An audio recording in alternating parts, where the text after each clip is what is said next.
that negative self-talk, that chatter, right, in our heads. This therapy, I see it, turn it off. You can do CBT and keep flipping it in your brain, right? You can practice 30 minutes a day. You can learn when the negative belief about yourself comes up. You can learn to flip it and do the positive affirmation. But this makes it disappear. And Wow. let me tell you how.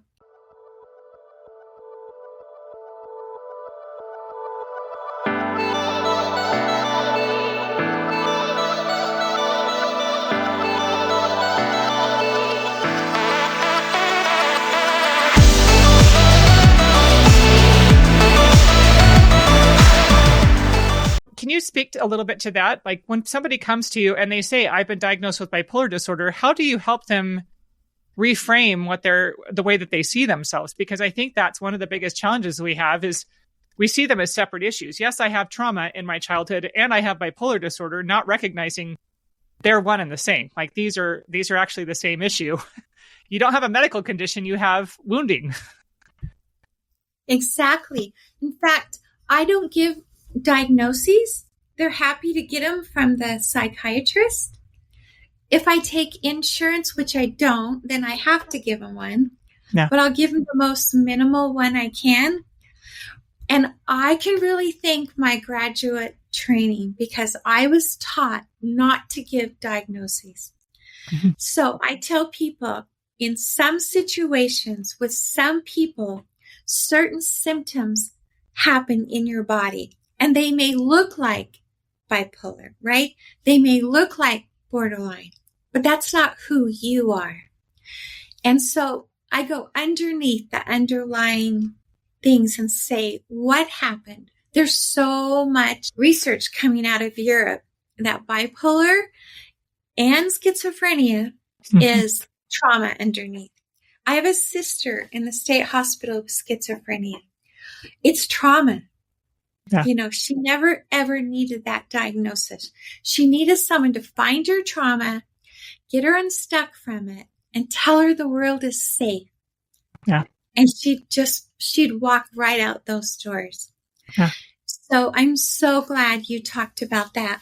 So the claims for DNMS, I'll say what I've seen for 20 years, or I guess 14 years. What I see is that you have this whole neural architecture, meaning the way your brain lights up, the way the neurons fire, that was established when you were young.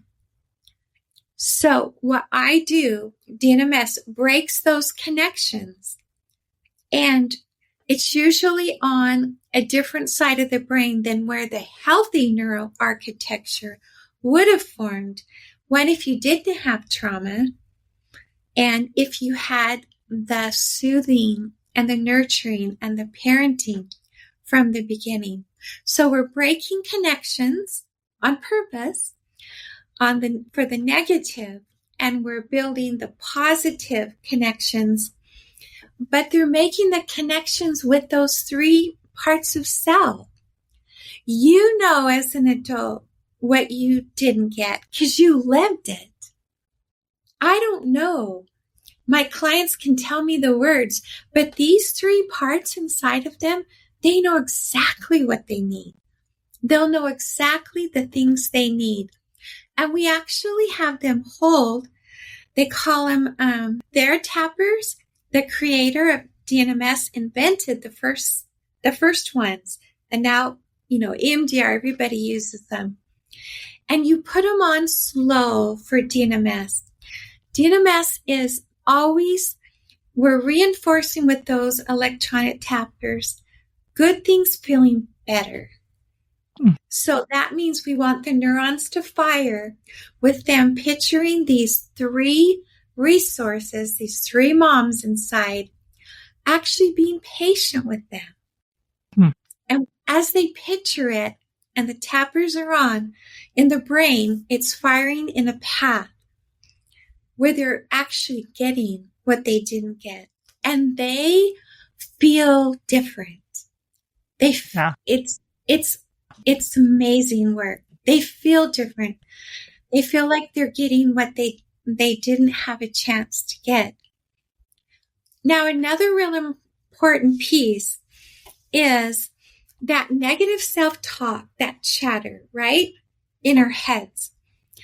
This therapy, I see it, turn it off.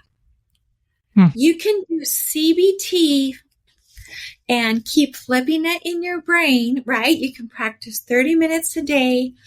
You can learn when the negative belief about yourself comes up. You can learn to flip it and do the positive affirmation. But this makes it disappear. And Wow. let me tell you how. So a part of you gets stuck in time, like when there's trauma, right? Like the 6-year-old, dad in the belt. Because of mirror neurons, which were discovered in the late 90s, we have fMRIs. We can see when the brain lights up. So we can see that when dad's standing there with the belt, with his angry face, what part of the brain is lighting up? It's the same part of the brain as dad's, right? It's that negative neural architecture in the brain. Opposite happens. Mom is smiling, giving them a cookie. The other side of the brain lights up. In the mom and in the daughter. She's getting that healthy neural architecture. So that's how the brains are different.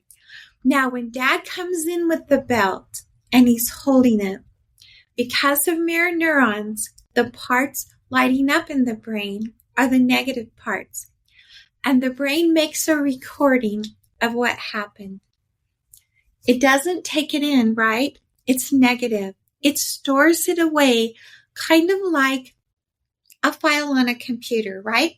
We just store it. We know it's there. We can go get it if we need it. Now, if that happens a lot, we have a lot of negative things in our brain.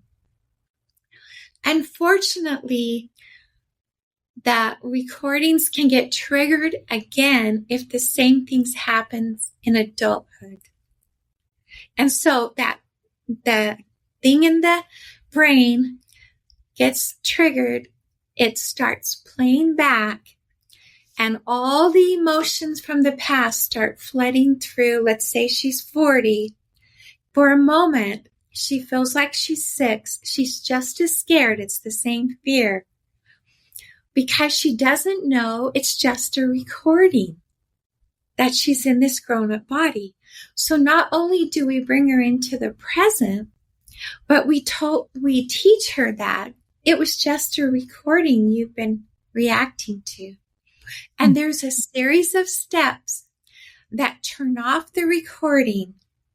And once we heal all the feelings that fled through you when you're scared, once she knows she's safe now and we've healed those feelings because she just stuffed them in there, then she learns that she has power in the present. And the recordings disappear and they don't get triggered.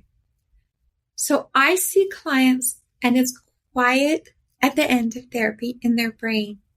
And they don't have this negative self-talk, right, from dad. Yeah. There you go, doing that stupid thing again. Like, it doesn't come back.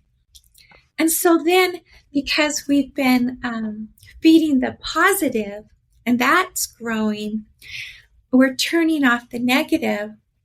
At the end, you have a whole new person, right?